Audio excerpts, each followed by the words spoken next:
আজকে আপনাদের সাথে শেয়ার করব দুধ মালাই পুডিং। তো ওয়েলকাম টু জান্নাত ফুড গ্যালারি। আসসালামু আলাইকুম।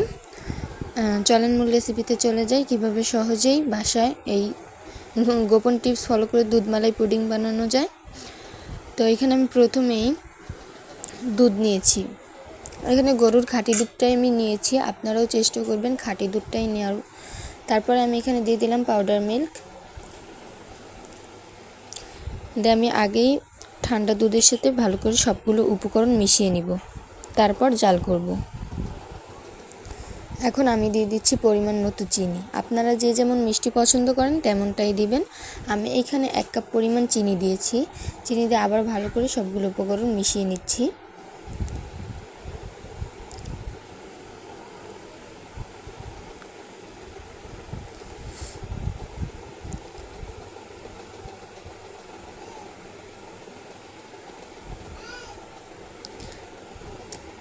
আর এটা হলো আগার আগার পাউডার। এই পুডিংটাকে জমাতে সাহায্য করবে এই আগার আগার পাউডারটি।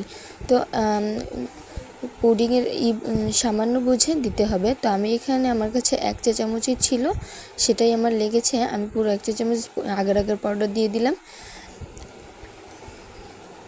দিয়ে ভালো করে সবগুলো উপকরণ আমি মিশিয়ে নিয়েছি। এরপরে দিলাম 2 চা চামচ কর্নফ্লাওয়ার।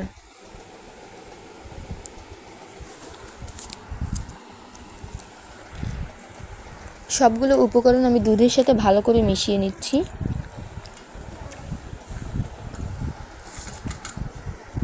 এখন একটা ছাঁকনির সাহায্যে আমি ছেঁকে নিব।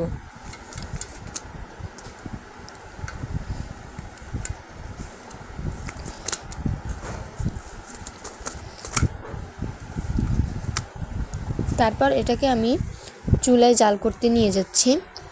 চুলায় এটাকে 6 থেকে 7 মিনিট পর্যন্ত জাল করলেই হবে, বেশি জাল করা লাগবে না।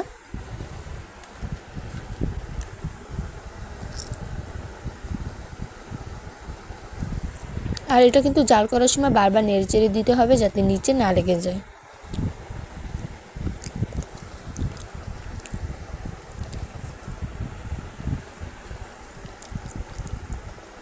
এই পর্যায়ে আমি জাল করে কিছুক্ষণ ঠান্ডা করে নিলাম। তারপর যে বাটিটায় সেট করব ওই বাটিটা আমি আবারও ছাঁকনির সাহায্যে ছেঁকে নিচ্ছি।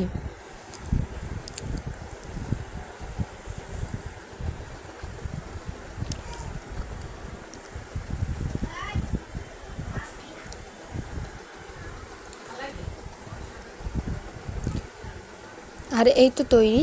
তো এখন এটাকে আমি 1 ঘন্টার জন্য নর্মাল ফ্রিজে রেখে দেবো। আর 1 ঘন্টা পর কিন্তু আমার পুডিংটা খুব ভালোভাবে সেট হয়ে যাবে।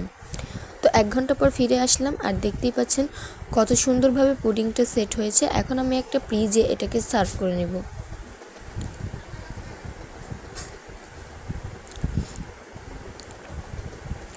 দেখেন মাশাআল্লাহ, আমার পুডিংটি কিন্তু অনেক সুন্দরভাবে সেট হয়েছে। তো আজকের এই দুধ মালাই পুডিংটি কেমন হয়েছে সবাই কিন্তু অবশ্যই কমেন্টে বলে যাবেন। আর এভাবে অবশ্যই একবার ট্রাই করবেন, অনেক সুন্দর হবে এই দুধ মালাই পুডিংটি।